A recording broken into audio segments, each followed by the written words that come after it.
Monggo. Halo, selamat siang, Sobat Riset. Hari ini kita berkumpul di acara sharing session PhD Under 30. Sebelum kita memperkenalkan narasumbernya, layaknya pepatah tak kenal maka tak sayang, izinkan aku memperkenalkan diri terlebih dahulu. Jadi nama aku Alisa dan aku di sini berperan sebagai social media officer intern di Riset. Jadi bersama kita hari ini ada Kak Umar. Nah, dia adalah PhD candidate dari University of Queensland di jurusan Political Science and International Affairs. Iya kan, Mas? Benar Ya. kan? Nah, Ya. siang, Mas. Gimana, Mas, kabarnya di sana? Baik. Di sini udah panas nih. Udah mulai mau musim panas. Saya di Brisbane. Di Brisbane, Queensland ya, Mas? Di Queensland. Nah, Oke. Jadi di sini aku sudah mempersiapkan beberapa pertanyaan untuk Kak Umar untuk dijawab. Jadi mungkin Mas Umar bisa memperkenalkan diri terlebih dahulu supaya teman-teman riset kita ini lebih mengenal Mas Umar dengan baik. Oke, jadi terima kasih Alisa. Perkenalkan, namaku Umar. Kebetulan aku kuliah di University of Queensland sejak tahun 2018. Ini akhir tahun ketiga, dan mudah-mudahan nggak begitu lama lagi udah rampung.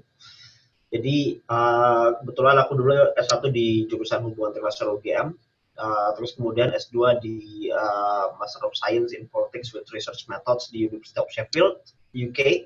Terus kemudian sejak tahun 2018 di sini, di University of Queensland. Kebetulan aku dulu memang dari habis lulus kuliah jadi peneliti. Dulu sempat jadi peneliti koordinator survei di Polls Tracking Institute di Jakarta, terus kemudian lama selama 4 tahun di ASEAN Study Center di Fisikol UGM, mulai dari peneliti sampai terakhir menjadi sekretaris eksekutif di ASEAN Study Center. Terus kemudian jadi peneliti. Kebetulan risetku agak sedikit teoritis, karena aku meneliti tentang ide tentang Asia dalam politik internasional. Kayak gitu, Alisa. Oh, gitu. Jadi kalau boleh tahu research areanya Mas Umar berarti seputar kayak ASEAN gitu ya, Mas? Ya, kebetulan aku riset dari habis lulus kuliah, aku melakukan penelitian tentang ASEAN agak lama. Terus kemudian di sini aku sedikit meneliti ASEAN, tapi aku lebih area risetku lebih luas untuk melihat sejarah ide. Jadi area risetku sebenarnya ada 3 yang utama selama ini. Yang pertama tentang ASEAN dan regionalisme di Asia Tenggara. Yang kedua, aku juga agak banyak penelitian tentang disaster and environment. Kebetulan aku baru nulis satu chapter buku tentang disaster displacement in Asia Pasifik. Dan yang ketiga, risetku tentang teori hubungan internasional. Kayak gitu. Oh, I see. Oh ya, Mas, aku mau bertanya nih. Jadi Masnya ini kan sudah menempuh pendidikan PhD nih di bawah usia 30 tahun. Nah, aku mau bertanya, sejak Mas berada di bangku pendidikan S1, dulu Mas memang sudah ada gambaran untuk melanjutkan pendidikan ke S2 dan S3 atau menjalani dulu baru tiba-tiba memutuskan untuk melanjutkan? Kalau aku kalau bayangan sih aku punya rencana untuk S2 dan S3. Nah, cuma kan ya klasik problem klasik kita kan kalau sudah lulus kuliah ya untuk melanjutkan pendidikan kan perlu biaya dan perlu beasiswa. Jadi aku dulu mengembangkan karir dulu sebagai peneliti selama 2 tahun setelah lulus. Nah, sebenarnya rencana awalnya adalah bukan untuk PhD dulu, tapi bekerja jadi akademisi atau jadi peneliti dulu. Cuma kebetulan beasiswa PhD dia lebih dulu dapat, jadi saya langsung lanjut kayak gitu. Oh, iya. Kalau misalkan beasiswa begitu, biasanya minta pengalaman karirnya itu kurang lebih berapa lama ya, Mas, kalau boleh tahu? Rata-rata 2 tahun. Baik itu Chevening, Australian Awards atau LPDP itu kata-kata mensyaratkan 2 tahun. Cuma kalau S3 kan sebenarnya lebih banyak untuk peluang. Dan yang penting kita punya proposal riset aja. Kalau untuk S3 nggak ada masalah. Oh, I see. Terus nih Mas, selain biasanya kita mencari beasiswa nih untuk melanjutkan studi ke S2 dan S3, kira-kira apa aja sih skill set yang perlu dimiliki oleh seseorang sebelum melanjutkan ke pendidikan yang lebih tinggi? Ini untuk S2 atau S3 nih, Alisa? Mungkin dimulai dari S2 terlebih dahulu, Mas. Kayak untuk S2 dulu ya, karena S2 kan kita lebih umum ya. Jadi sebenarnya kalau kita, kalau menurut saya dan menurut pengalaman juga, sebenarnya pendidikan lanjut itu penting, tapi sebenarnya itu tidak bersifat yang kemudian terlalu penting banget. Kenapa? Karena itu akan sangat tergantung dengan karir yang mau kita tuju. Kalau misalkan Alisa atau misalkan teman-teman yang lain ingin jadi peneliti, misalkan, itu akan lebih saranku adalah segera cari beasiswa untuk S2 dan S3, karena itu dasar. Kalau teman-teman ingin jadi peneliti, menjadi dosen, atau misalkan untuk mengembangkan karir di wilayah riset secara umum, itu menempuh pendidikan karir, pendidikan untuk S2 dan S3 itu menjadi penting. Tapi kalau misalkan untuk karir di birokrasi, karir di perusahaan, lebih mending teman-teman punya set karir awal dulu, baru kemudian di tengah-tengah, kalau mungkin teman-teman sudah bosan dan ingin punya tantangan baru kemudian mencari beasiswa S2, karena itu akan S2 kalau kita di karir non riset itu sifatnya memperkuat saja dari karir yang sudah kita bangun. Nah, sementara kalau kita ingin jadi peneliti atau jadi dosen, S2 dan S3 itu dasar. Jadi seperti itu. Jadi tergantung karir yang dipilih ya, Mas. Tergantung karir. Kalau birokrasi tadi lebih ke mencari pengalaman terlebih dahulu, terus boleh lanjut, boleh tidak ya, Mas? Ya.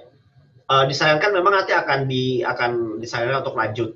Cuma kan nanti ketika kita memilih program S2, kita akan mencari program yang benar-benar pas. Karena S2 kan bidang kajian kita spesifik. Kita nggak akan belajar HI. Mungkin karena Alisa HI, kita nggak akan hanya belajar HI. Kita mungkin akan lebih spesifik, misalkan di bidangnya di research methods, atau di government and public policy, international public policy, bahkan sampai security dan international political economy juga. Nah, itu nanti akan kita dapatkan ketika S2. Makanya kemudian akan sangat tergantung pada karir, ya, supaya cocok antara S2 dengan karir kita, kayak gitu. Oh, begitu ya, Mas. Aku juga dulu sempat lihat-lihat program-program S2 nih di luar. Jadi kayak ada graduate program yang TOT, ada juga graduate program yang khusus buat research. Itu kira-kira perbedaannya apa ya, Mas? Nah, kalau untuk graduate program itu sebenarnya sekarang semakin banyak. Kalau biasanya, kalau yang sifatnya umum, kayak misalkan S2 di bidang public policy, S2 bidang international political economy, atau S2 bidang business administration misalkan, mereka akan mempertemukan antara teori dengan praktek. Jadi kamu akan punya kesempatan untuk magang, punya kesempatan untuk kemudian belajar isu yang lebih banyak, ketemu practitioner, itu ketika S2 akan dapat. Aku punya teman di Sheffield dulu yang S2-nya dia di bidang development, dan dia magang di markas Food Agricultural Organization di Roma. Jadi memang ada komponen untuk kemudian magang. Banyak sebenarnya untuk karena S2 rata-rata orang mengembangkan karir yang lebih spesialis. Nah, kalau untuk yang research, kebetulan program saya kan program Politics with Research Method, itu memang sebenarnya didesain untuk mengembangkan pengetahuan yang sifatnya metodologi dalam penelitian. Dan itu sebenarnya batu loncatan dasar untuk PhD sebenarnya. Jadi memang kita membutuhkan metodologi yang lebih kuat ya, Mas, kalau misalnya kita mau lanjut dari S2 ke S3 gitu. Iya, karena ketika S3 kita biasanya akan langsung melakukan penelitian. Kalau sebenarnya tergantung negara. Kalau Amerika, kita akan S2 lagi. Kita akan punya ngambil course selama 2 tahun, baru kemudian kita ujian komprehensif dan kemudian akan riset. Tapi kalau di Australia, kita akan langsung datang dengan proposal penelitian. Nah, pengetahuan metodologi hanya akan kita dapatkan ketika S2 sebenarnya. Oh, jadi gitu. ini ya, jadi didiskon lah istilahnya dari waktunya, ya Mas ya? Ya. I see. Mau nanya lagi nih Mas, selama mungkin kan Masnya kan S1-nya kan di Indonesia, S2-nya di Inggris, terus S3-nya kan di Australia. Terus selama kuliah, Mas pernah mengalami culture shock nggak selama kuliah itu? Kalau culture shock pasti ada, terutama karena saya nggak pernah keluar negeri ya, akan shock ketika berhadapan dengan budaya di Inggris, dengan budaya Barat yang dimana orang lebih individualis, nggak banyak ketemu orang. Kebetulan saya ketika S2 juga tinggal dengan 3 orang teman yang tiga-tiganya British. Jadi memang mereka punya kehidupan sendiri, punya culture sendiri. Nah, kita belajar untuk kemudian coping dengan itu, culture shock. Tapi kalau mungkin teman-teman yang sudah pernah keluar negeri mungkin akan lebih santai. Tapi culture shock yang lebih besar sebenarnya bukan di itu, tapi di kultur akademik. Karena kultur akademik di luar negeri itu berbeda dengan kultur akademik di Indonesia. Karena ketika di Indonesia kita kan cenderung dapat mata kuliah banyak, tapi sifatnya sebenarnya nggak begitu mendalam banget.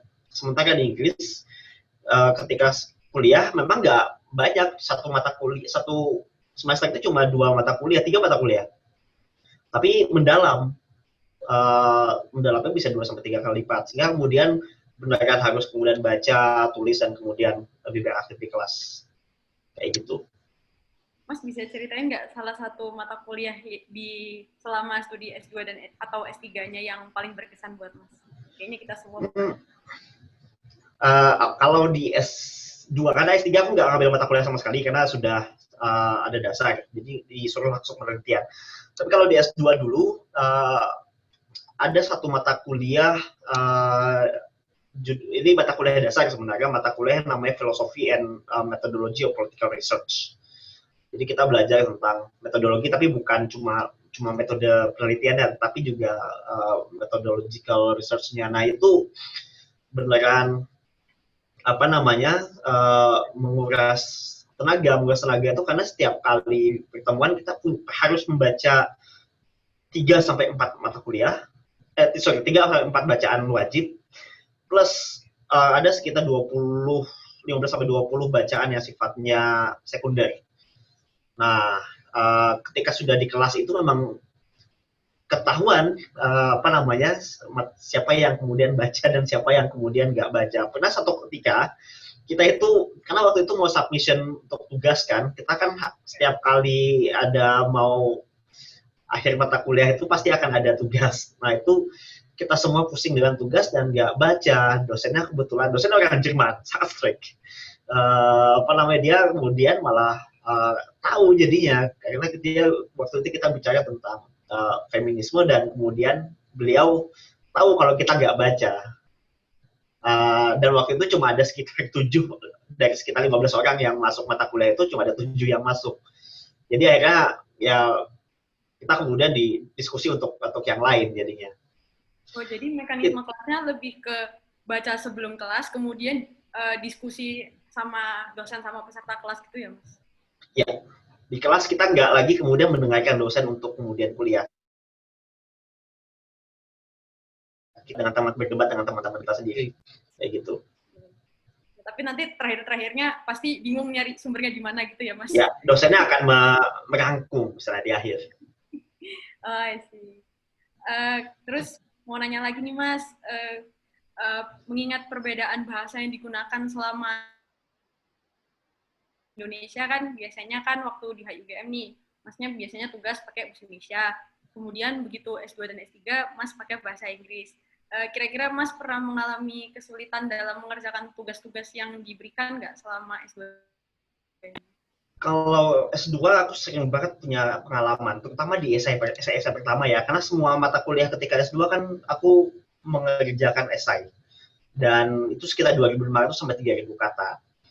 Dan ya awal-awal esai aku kaget karena nilaiku ternyata cuma sekitar 50, 60, nggak tinggi ketika di Indonesia walaupun di Indonesia juga nggak tinggi-tinggi banget, tapi juga kan kaget ternyata setelah kita baca feedback. Nah, bagusnya ada feedback yang diberikan oleh dosen kan. Nah, ketika feedback ya memang apa namanya, ada satu hal yang kemudian kita waktu itu aku belum begitu lihai dan basicnya nggak begitu tentara ketika sebelum S2, yaitu critical thinking. Jadi kita bukan hanya kemudian merangkum apa yang kemudian ada dalam bacaan, tapi juga belajar untuk mengevaluasi argumen, belajar untuk mengkritisi, dan kemudian kalau bisa keluar dengan argumen sendiri. Semakin kita kemudian bisa kasih argumen baru, nilainya akan semakin bagus.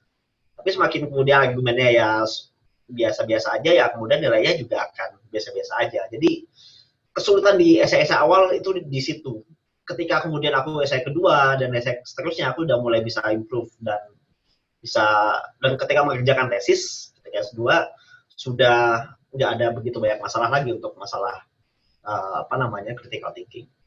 Oh, jadi tantangannya lebih banyak di awal ya Mas, terus lama-lama kayak mulai terbiasa sama itu. Ya. Kalau apa ya? Kalau bagi Mas menemukan ide untuk kayak suatu tulisan itu sendiri, kira-kira susah nggak menurut Mas? Kalau menemukan ide, kalau ketika S2 sebenarnya kita nggak begitu susah untuk menemukan ide karena sebenarnya kita cuma menjawab pertanyaan. Jadi problemnya sudah ada. Nah, menemukan ide ini pengalamanku ketika S3. Karena S3 kita kan yang namanya S3 kita nggak ada kelas sama sekali kalau di Australia. Kita langsung melakukan penelitian. Nah, aku waktu sebelum S3 memang sudah punya proposal penelitian dan itu memang jadi syarat untuk kemudian masuk mendaftar S3 di Universitas Queensland kan. Nah, ketika sampai ke sini bulan Januari, aku masih ingat 2018, ya udah kita mulai dari awal lagi. Jadi selama 6 bulan pertama, aku dengan supervisor itu mencari ide. Kira-kira apa kemudian topik riset apa yang kemudian kira-kira bagus untuk diteliti dan kemudian bisa dilakukan. Jadi aku waktu itu cuma 6 bulan pertama itu cuma ketemu dengan supervisor, ada 2 orang selama 2 minggu sekali, setiap 2 minggu sekali, cuma untuk kemudian diskusi ide apa yang kemudian muncul. Biasanya aku akan ngasih esai 2000 kata, terus kemudian habis itu diskusi dengan dosennya, sampai kemudian ketemu tema penelitian di bulan ke-6. Tapi itu pun kita ada tugas, nah ini yang kemudian penting untuk teman-teman yang mau S3, yaitu kita untuk ketika tahun pertama S3 yang kita lakukan adalah mencari pertanyaan penelitian. Jadi pertanyaan penelitian itu sangat mendasar. Kalau kita di sini menyebutnya puzzle. Kira-kira apa sih yang kemudian wilayah riset apa yang kemudian belum pernah diteliti orang. Aku baru bisa dapat itu di bulan ke-9 atau bulan ke-10. Baru setelah itu aku punya proposal yang 90% beda dengan penelitianku yang dulu. Dengan proposal penelitianku yang dulu. Jadi itu pengalaman untuk menemukan ide itu ternyata susah. Tapi kalau kita sudah dapat, kita akan bisa menulis dengan lebih bagus dan lebih istilahnya lebih crispy. Karena ketika S3 kita kan belajar menjadi scholars kan. Kita belajar untuk menulis tentang apa yang tidak pernah diteliti orang lain, atau kita menulis dengan argumen yang lebih bagus daripada punya orang. Nah, ini tantangannya. Tapi proposal penelitiannya Mas untuk S3 masih berhubungan sama bidang-bidang yang Mas sebutkan sebelumnya nggak, kayak ASEAN, terus disaster management gitu? Masih. Jadi sebenarnya salah satu studi kasus yang aku teliti sekarang itu tentang ASEAN.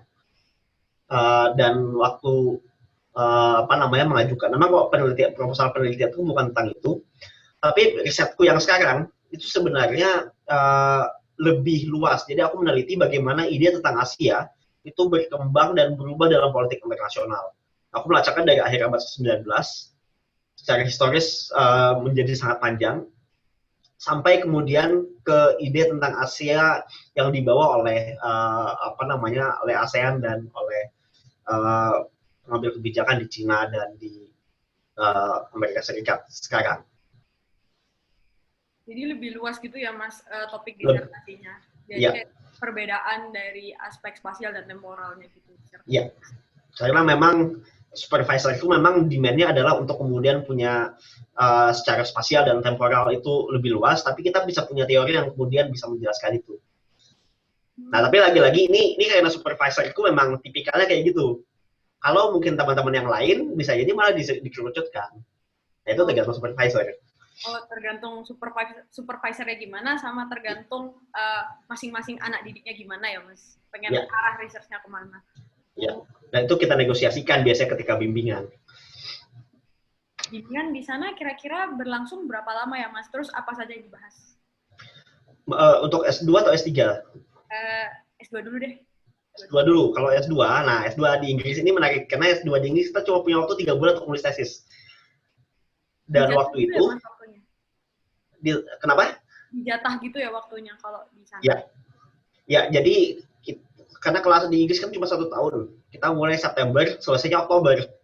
Jadi kita itu selesai term, selesai kelas itu di bulan Mei. Nah, aku masih ingat waktu itu, hari Kamis aku submit esai. Jumat pagi, aku masih ingat Jumat pagi. Hari Senin, minggu depannya aku sudah ketemu pembimbing. Jadi sudah mulai bimbingan. Nah, itu aku punya waktu mulai dari Mei sampai aku submit itu di awal September. Jadi sekitar ya 3,5 bulan lah untuk dapat sudah dijatah. Nah, itu cuma 3 bulan dan aku cuma punya jatah waktu itu 3 kali ketemu dengan pembimbing. Sebenarnya malah bukan 3 kali, 4 kali. Jatah dari kampus 3 kali, dan sekali aku ketemu pembimbing waktu itu untuk mendiskusikan tema, karena waktu itu aku ada conference di Hong Kong. Nah, aku mengatur dengan pembimbing untuk gimana bisa nggak kalau kita bimbingan untuk paperku yang di conference. Dan dia oke. Nah, kita cuma punya waktu 3 kali bimbingan plus 1 kali bimbingan itu. Dan itu cuma 3 bulan. Tapi hasilnya malah menurutku lebih bagus ketika S1 dulu. Mungkin karena basic untuk metode dan basic untuk teori itu juga lebih banyak mendapatkan ketika S2 daripada ketika S1. Ya, karena kan sangat mendalam kan. Nah, itu ketika S2. Kenapa? Lebih sophisticated gitu ya, Mas, metodenya kalau di S2. Ya, lebih simple, tapi kemudian kita jadi punya argumen yang lebih canggih lah ya. Ketika S2. Nah, itu cuma 3 bulan. Nah, ketika BIM S3, ketika S3 ini menarik karena aku bimbingan itu selama 4 tahun full. Dan itu tergantung tahunnya. Karena S3 ini kan aku langsung melakukan penelitian. Jadi tahun pertama itu kita diminta untuk melakukan mempresentasikan proposal penelitian. Sebanyak biasanya 17 halaman, enggak apa 17 sampai 20 halaman. Cuma sekitar 7.000 sampai 10.000 kata. Itu di tahun pertama. Nanti akan ada ujian konfirmasi namanya. Konfirmasi itu untuk memastikan kita layak untuk menjadi untuk meneruskan penelitian kita. Kalau sudah lulus, nah baru kita kemudian melakukan penelitian. Nah, di tahun kedua penelitian itu tergantung. Kalau penelitianku kebetulan penelitianku sejarah kan sebenarnya. Jadi aku penelitian lebih banyak mengunjungi pusat-pusat arsip. Nah, aku riset bisa dibilang mulai dari bulan Agustus tahun 2019 sampai sekarang. Jadi bisa dibilang aku 1,5 tahun riset. Dengan pengambilan data, waktu itu aku kebetulan ngambil data 2 minggu di British Library, kemudian sebulan di National Library of Australia. Habis itu kepotong lockdown, aku di rumah, nggak bisa kemana-mana. Terus kemudian aku sekitar beberapa minggu, 3-4 minggu di Australian National University. Mestinya aku balik ke Indonesia untuk penelitian, tapi ya kita nggak mungkin balik ke Indonesia lah ya, karena lagi COVID. Indonesia dan Singapura sebenarnya untuk riset di Arsip Nasional dan di perpustakaan ICS di Singapura. Tapi semuanya nggak bisa terlaksana. Oh, jadi riset untuk disertasinya Mas lebih ke study case yang lebih spesifik di setiap negara itu ya, Mas? Ya bukan setiap negara sebenarnya, tapi di spesifik jangka waktu tertentu. Karena kan aku membagi risetku di 4 kasus. Nah, 4 kasus itu bukan negara, tapi jangka waktu. Jadi kasus pertama di Eropa, ide kolonial tentang Asia di abad 19.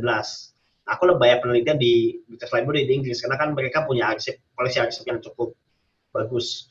Terus kemudian aku riset di Asian Collections di National Library of Australia untuk riset tentang Pan-Asianisme, yang itu berkembang di awal abad 20. Nah, kebetulan Asian Collections di National Library of Australia, di Perpustakaan Nasional Australia, itu punya dokumen cukup lengkap untuk dokumen berbahasa Mandarin, Jepang, Korea, dan Thai. Mereka punya koleksi manuskrip, dan itu bisa dari abad 19 sudah punya. Bahkan aku dapat yang abad 17 juga punya. Terus kemudian yang ketiga, aku riset tentang Bandung, Provinsi Bandung. Aku riset lagi sebagian dari risetku di NLA dan sebagian di ANU. Nah, yang keempat ini tentang ide regionalisme tentang Asia kan, yang sebenarnya aku sudah banyak melakukan ketika di ASC. Jadi terakhir-terakhirnya udah terbantu lah ya Mas dengan yang pengalaman di ASC. Ya, terbantu, walaupun ya tetap ternyata kompleks juga karena aku harus menulis sedikit lebih banyak, jadi agak susah. Selama Mas ngerjain disertasi dengan manuskrip berbahasa yang lain itu kira-kira di kayak pusat arsip itu kayak ada translation-nya kan Mas? Ada yang bantu? Jadi kalau aku penelitian di Perpustakaan Nasional Australia di Canberra, kebetulan aku dapat grant dari Perpustakaan Nasional Australia, dan mereka punya pustakawan dan pustakawati. Nah, mereka nggak menyediakan translasi, tapi mereka menjelaskan, kalau kamu mau riset tentang ini, kamu lihat di koleksi ini.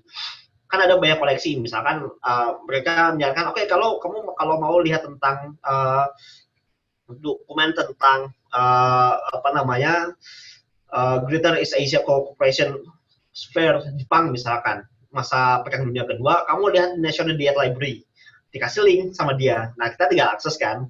Nah, aku kalau yang dokumen-dokumen elektronik, aku lebih banyak menggunakan terjemahan. Jadi aku sekalian, karena basic bahasa aku kan juga nggak begitu banyak di situ kan, aku lebih banyak mengandalkan kamus. Tapi sebenarnya terjemahan pun sudah lumayan oke di sana. Terus Mas bicara tentang, tadi kan bicara tentang research grant.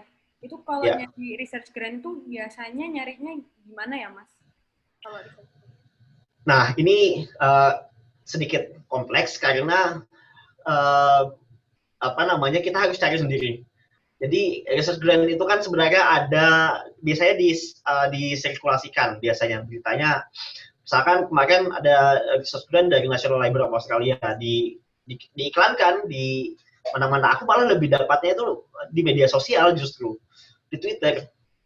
Jadi banyak, karena kebetulan di Twitter kan akademisi Australia, akademisi Eropa dan Amerika itu banyak yang menggunakan Twitter bukan cuma untuk menggosip atau untuk main, tapi untuk mengiklankan postdoc, mengiklankannya ada artikel baru, ini ada buku baru, terus kemudian ini ada yang kemudian lagi bukaan nih posisi lecturer di mana, di kampus mana, dan itu semuanya di Twitter, masuk grant.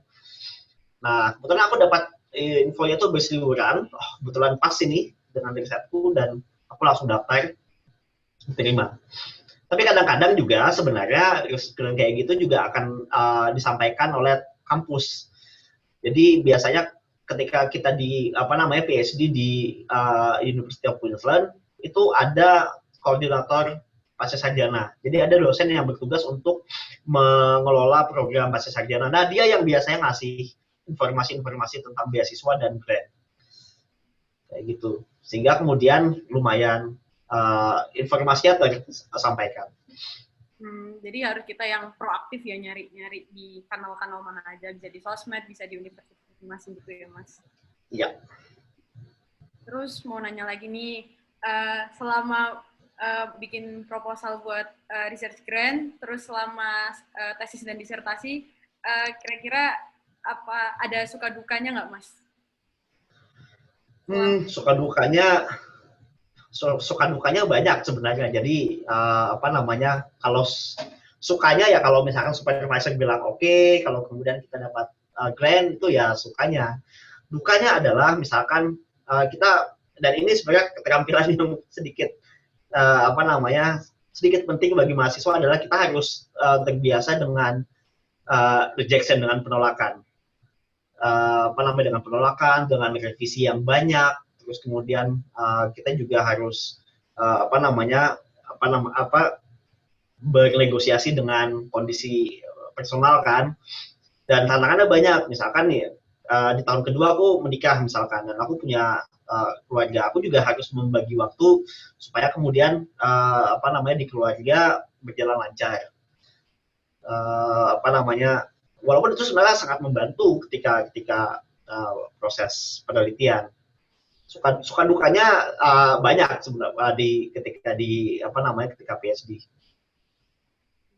Terus waktu kayak gitu. Tapi sejauh ini ya alhamdulillah masih bisa dinikmati lah ya. dinikmati Mas. Ya.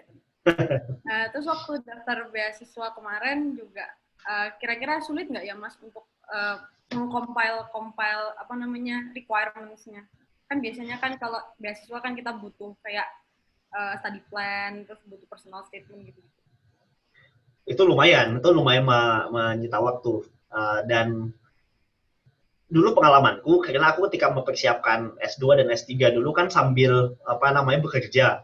Ya mau nggak mau lah ya, karena kita kan habis lulus kuliah kan sudah tidak dibiayai orang tua. Jadi harus sambil kerja, harus persiapan bahasa Inggris, persiapan untuk IELTS. Nah, aku menggunakan waktu malah Sabtu Minggu dulu. Setiap weekend, misalkan untuk belajar untuk membaca, belajar untuk nulis, kadang-kadang listening, kayak gitu itu. Dan karena aku juga waktu itu nggak kursus, aku cuma otodidak aja. Alhamdulillah ketika tes IELTS, ketika mau S2 udah lebih gampang. Nah, apa namanya, ketika S3 juga gitu. Ketika S3 dulu malah karena waktu itu kerjaanku lebih berat, karena aku waktu itu sekretaris eksekutif di pusat studi ASEAN, dan itu kan memang apa namanya, mengelola urusan kantor sehari-hari, mulai dari penelitian sampai ke administrasi.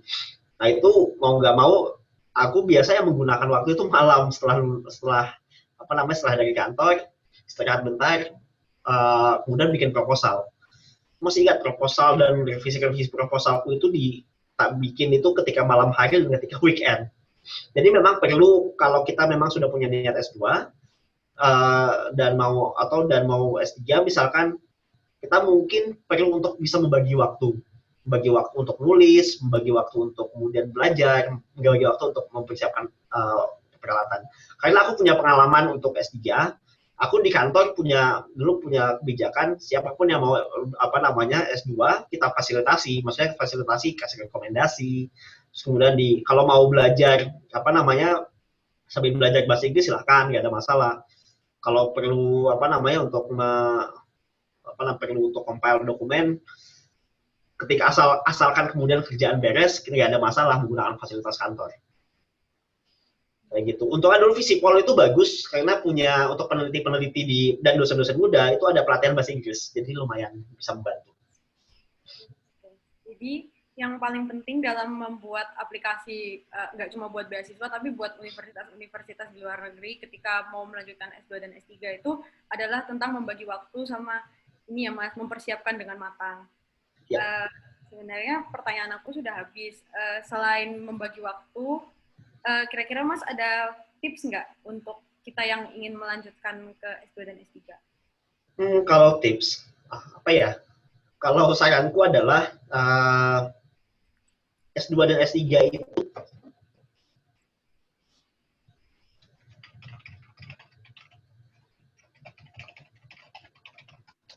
kenapa Mas? Oke.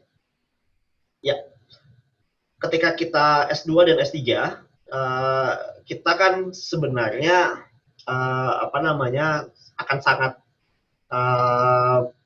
terkait dengan karir. Jadi pastikan ketika kita mau S2 dan S3, kita jelas dengan rencana karir yang kita inginkan. Apakah itu mau jadi aktivis di NGO, bekerja di konsultan atau di perusahaan, atau mungkin menjadi PNS, menjadi diplomat misalkan, atau kayak sih jadi peneliti. Nah, pastikan ketika kita mau S2 dan S3, kita punya plan, tidak hanya untuk plan studi, tetapi juga untuk plan karir. Ini penting karena ketika setelah S2, kita akan berhadapan dengan masalah yang jauh lebih kompleks daripada yang kita pelajari. Dan banyak skill yang sebenarnya kita dapatkan ketika S2, tapi ketika kita sudah kerja, kita akan memerlukan skill yang lebih advance atau lebih tambahan. Contoh misalkan ketika sudah lulus S2, saya kan bekerja sebagai peneliti. Skill yang paling penting yang saya dapatkan dulu justru malah skill untuk membangun jejaring keluar, berjejaring dengan dosen, menggunakan media sosial untuk kemudian keperluan profesional, sama kemudian membuat grant penelitian. Membuat proposal grant penelitian itu hal yang kita ketika S2, S3 itu malah bisa jadi nggak pernah dapat. Tapi itu akan kita lakukan. Nah, itu yang sebenarnya ada hal-hal yang kemudian perlu kita, S2 dan S3 itu hanya sebagai batu loncatan untuk karir sebenarnya. Cuma sebagai fondasi. Kalau misalkan teman-teman ingin S2, pastikan itu sangat terkait dengan karir, dan pastikan juga kita punya perencanaan yang matang. Dulu saya perencanaan malah bisa sampai 10-20 tahun ke depan, walaupun perencanaan itu nggak 100% terlaksana, tapi at least kita punya track record yang bagus lah ya, sehingga kemudian S2 dan S3 itu nggak membuat kita kebingungan. S2 dan S3 itu akan punya manfaat yang sangat besar buat membangun kita untuk bikin karir, dan yang kedua juga kalau kita punya karir yang cukup bagus, kita juga bisa punya kontribusi yang lebih untuk masyarakat kan. Seperti itu. Jadi kalau aku boleh nge-sum up, berarti pertama time management, kedua berarti tentang ini ya Mas, apa namanya, tentang kita harus siap sama kemungkinan-kemungkinan yang akan ditemui ke depannya. Terus ketiga adalah be adaptive to the changes that mungkin akan sedikit berbeda dari plan-plan yang sudah kita buat sebelumnya. Begitu ya Mas? Ya. Baik Mas, kebetulan pertanyaan dari aku sudah selesai. Atas nama Riset, aku ingin mengucapkan terima kasih kepada Mas Umar atas sesi sharing hari ini tentang PhD Under 30. Terima kasih ya Mas. Oke, sama-sama. Oke, ya.